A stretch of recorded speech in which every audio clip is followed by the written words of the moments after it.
Kumekuwa na hizi itikadi tumekuwa nazo kwa muda mrefu. Unakuta huwa tunapenda kusema hivi ndivyo nilivyoandikiwa. Haya ndiyo mapenzi ya Mungu, ni mapenzi ya Allah. Unaelewa? Bwana ametaka iwe hivi, nimeandikiwa kuwa hivi. Yani unapotaka kubadilisha hali alafu unaona ni kama inakuwa vigumu kubadilisha ile hali, basi ili kujifariji tumetumia hayo maneno. Sasa kwa lugha ya kina zaidi hiyo tunaita conditioning, yani ni aina ya program ambayo umetengenezewa katika akili yako kushindwa. Sasa ukweli ni huu ambao ukiufahamu, watu ambao wamefahamu ukweli kuhusiana na hiki ambacho naenda kukiongea ndio watu ambao wameweza kubadilisha maisha yao. Ni kwamba si kwamba ndivyo ulivyoandikiwa kuwa hivyo. Hali yoyote ambayo uitaki kwenye maisha yako, kuna tabia fulani, mazoea fulani, mzunguko fulani, kwa mfano mahusiano yenye kuumiza, ama umaskini au mahangaiko tu masumbufu, mahusiano mabaya, magonjwa, chochote ambacho wewe mwenyewe ufurahii, ni hali ambazo uzifurahii, uzitaki, lakini zimekuwa tu zinakutokea. Hata wakati mwingine unafanya juhudi nyingi kuepukana nazo, lakini unarudi pale pale kwenye cycle 1. Alafu mwisho wa siku unakuja unajifariji kwa hayo maneno, ndivyo nilivyoandikiwa, ni mapenzi ya Mungu, mngeza na bahati mbaya ndio iko hivi. Vipi nikikwambia kwamba kile ambacho unaita ni mapenzi ya Mungu ni program ambayo imekuwa installed au imewekwa katika akili yako iliyofichika, akili fiche, akili ya ndani. Hii akili ya ndani ndio engine inayoongoza matokeo katika maisha yako. Asilimia zaidi ya 90 ya matokeo ulionayo kwenye maisha hayatokani na ujuzi wa akili ya nje, akili unayoijua. Ninajua hiki, ninataka hiki au sitaki hiki, nimejifunza hiki chuoni, darasani. Hiyo ina mchango wa asilimia chini ya 10. Tuseme asilimia 5 tu kwa uhakika, in average, kwa wastani. Lakini asilimia zaidi ya 90 ya matokeo ulionayo kwenye maisha ni matokeo ya program, ya mchoro uliochorwa katika akili yako ya ndani, akili iliyofichika. Ni akili ambayo ni watu wachache wanaweza kuitambua. Usipoitambua akili iliyofichika, itayaongoza maisha yako chini kwa chini, alafu utasema hivi ndivyo nilivyoandikiwa. Hii ndiyo hatima yangu. Ni hatima yangu kuwa maskini, ni hatima yangu kuwa mtu wa kuhangaika, ni hatima yangu kuwa mtu wa magonjwa, ni hatima yangu kuwa mtu wa mahusiano mabaya, kuwa na watu wasionipenda kwenye mahusiano. Ni hatima yangu, ndio hivyo tulivyoandikiwa si kwenye familia yetu kuugua magonjwa namna hii na ugonjwa huo kurithi. Lakini ukweli ni kwamba unaweza kubadilisha chochote kwenye maisha yako, hata kile unachokiita ni hatima ulichoandikiwa, endapo utaweza kubadilisha taarifa iliyopo katika akili iliyofichika ndani yako. Kwa mfano, unaweza ukawa ni msomi, umesoma, una elimu ya juu, sijui umeishia wapi, kama ndio wale wanaenda mpaka degree ya 3, PhD na kadhalika, au una ujuzi mwingi kwenye akili.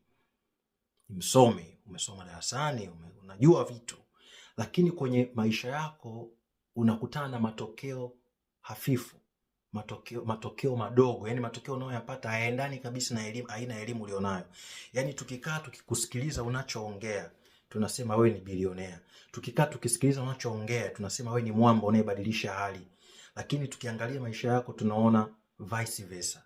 Matokeo unayoyaona ni kidogo. Zamani tulikuwa tunataniana tukiwa tunasoma sekondari, tunaita msuli tembo, matokeo sisimizi.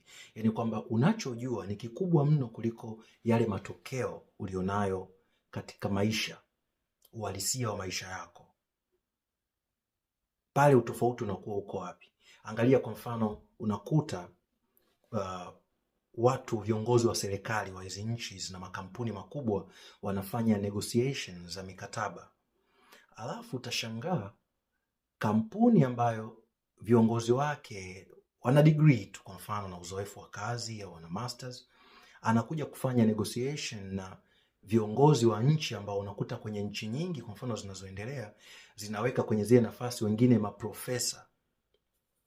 Kwa unakuta huyu profesa anaenda kwenye mkataba na mtu ambaye wakati mwingine hajamaliza, hata ni drop out wa chuo. hakumaliza iko chuo. Wanaenda pale, alafu yale matokeo ukija ukiangalia ulichokubaliana, unaona kwamba huyu ambaye ni profesa anajua kila kitu kuhusiana na mikataba, kuhusiana na hilo jambo, lakini anatoka akiwa ameshindwa, yani ule mkataba umelala kinyume chake upande wake.